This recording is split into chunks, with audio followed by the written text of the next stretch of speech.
साहिब बंदगी सतनाम जी, सकल हंस आत्माओं को मेरा साधुवाद। प्रेम बंदगी जी और मेरे परम पिता परमात्मा को मेरा दंडवत प्रणाम है, जो सबके घट में बैठ के सबकी घट घट और पट पट की जानता है। उससे कोई भी चीज़ छुपी नहीं है। इसलिए मैं उस मेरे परम पिता परमात्मा को कोटि कोटि बार नमन करता हूँ, जो हम सबका परम पिता है, सबका बाप है।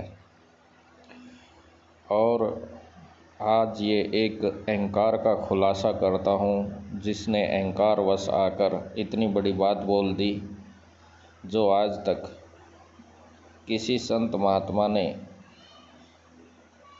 इस अहंकार को खुपर कहा है। इस चमत्कार को खुपर का नाम दिया है संत महात्माओं ने। तो आज जो मूल ज्ञान का संत बना फिर रहा है, उसका अहंकार देखो, मैं आप सबको सुनाना चाहता हूँ। उसके बाद बात करेंगे। पहले इसकी ऑडियो सुनो। कि जब भी मैं शरीर छोड़ूंगा तो लाइव छोड़ूंगा, तुम्हारे सामने छोड़ूंगा और तुम्हें बता के जाऊंगा कि शरीर छोड़ते कैसे हैं। तब तुम्हें समझ में आएगा कि विहंगम चाल होती क्या है। हॉस्पिटल नहीं भागते संत महात्मा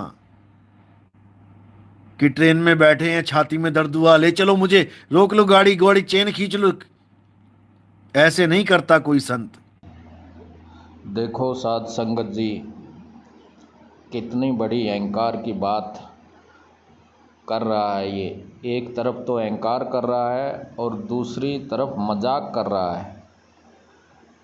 मजाक किसका कर रहा है? जिस संत ने इसको लताड़ा था, उस संत का अंतकाल हो गया, उसका टाइम आ गया, वो शरीर छोड़ गया। तो ये उसकी आत्मा की शांति के लिए तो अरदास नहीं कर रहा है।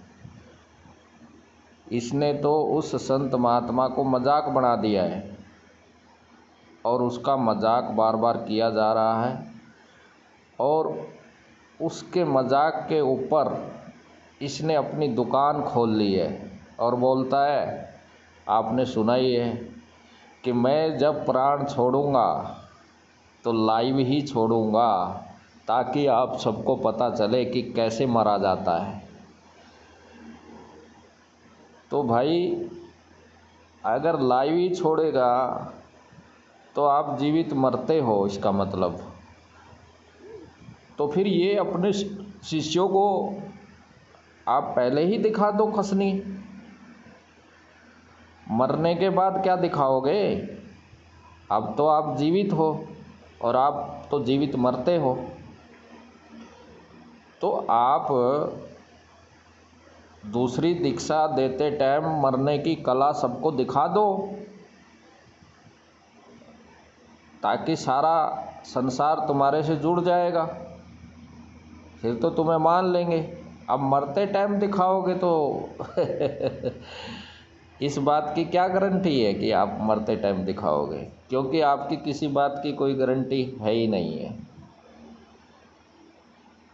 पहले आप सृष्टि के नाम पे आगे आगे लेके चले संगत को कि 2020 में सृष्टि खोलेंगे, 21 में खोलेंगे, 22 में खोलेंगे, ऐसा होगा वैसा होगा। अब 23 आई, अब 24 का आगे रास्ता दिखा दिया, तो आपका भरोसा कौन करेगा? आप एक नंबर के चालबाज व्यक्ति हो और ये उल्लू बनाने का जो षड्यंत्र आप जानते हो, ऐसा कोई भी नहीं जानता। सबसे पहले आपने अपने गुरु को बेवकूफ़ बनाया। अपने गुरु से जाके सैन लेके और फिर बोल दिया मैंने उनका सत्संग भी नहीं सुना था।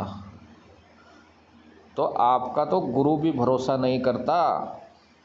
और वैसा ही आपने फिर संगत जोड़ी, संगत जोड़ के भी फिर उस संगत को भी काल का दूत बोल रहे हो। तो आपका भरोसा संगत भी नहीं कर रही है। कौन कर रहे हैं? जो बेचारे आपके अंधभक्ति में लगे हुए हैं, बस वही कर रहे हैं। जो विवेकी हैं वो तो नहीं करते आपका कोई भरोसा, वो तो निकल गए हैं आपको छोड़ के लात मार के। तो आपका भरोसा करेगा कौन? कोई भी नहीं करता है। और ये जो उल्लू बनाने के जो फंडे नए नए जो आप अपना रहे हैं ना, अहंकार के फंडे, इन्हें भी दुनिया परख रही है। आप क्या सोचते हो कि आप पौआ चढ़ा के नशे में कुछ भी बोलते जाओगे और लोग उस पर भरोसा कर लेंगे? ये गलत फहमी है आपकी। देखते जाओ आगे आगे होता है क्या। अहंकारियों के अहंकार एक पल में चले जाते हैं। इतना बड़ा अभिमान, इतना बड़ा अहंकार, ये तो आज तक ऐसा किसी ने भी नहीं बोला था। जो पूर्ण परमात्मा थे उसने भी ऐसा नहीं बोला था। उनसे कसनी ज़बरदस्ती ली गई थी, उसने खुद नहीं दिया था ये कसनियाँ। गुरुओं ने, जब औरंगजेब ने गुरु तेग बहादुर जी से पूछा कि या तो कोई चमत्कार दिखाओ, और या 3 शर्त रखा था, या फिर आप मुस्लिम बन जाओ, इस्लाम कबूल कर लो, या फिर आप अपना शीश दे दो। तो चमत्कार को उन्होंने खुपर बोल दिया था, और मुस्लिम मैं बनूंगा नहीं, मैं अपना शीश दे सकता हूँ। तो भाई चमत्कार दिखाना, ये चमत्कार है आपका जो आप बोल रहे हो कि मैं आपके सामने प्राण छोड़ूंगा। ये आप चैलेंज कर रहे हो, घमंड, अहंकार। और एक साथ में दूसरे संत का मजाक करके आप अपने आप को अहंकारी की नज़र से ये दिखाना चाहते हैं कि ये इसको मरना नहीं आया, मैं मर के दिखाऊंगा ऐसे। एक दूसरे संत का मजाक उड़ा के बोल रहे हो। तो ये बातें सब सुन रहे हैं आपकी, अच्छे से देख लेना आगे आने वाला समय क्या आने वाला है। अब इससे ज़्यादा मैं कुछ नहीं बोलूँगा। साध संगत जी आप ही देख लेना। साहिब बंदगी सतनाम जी।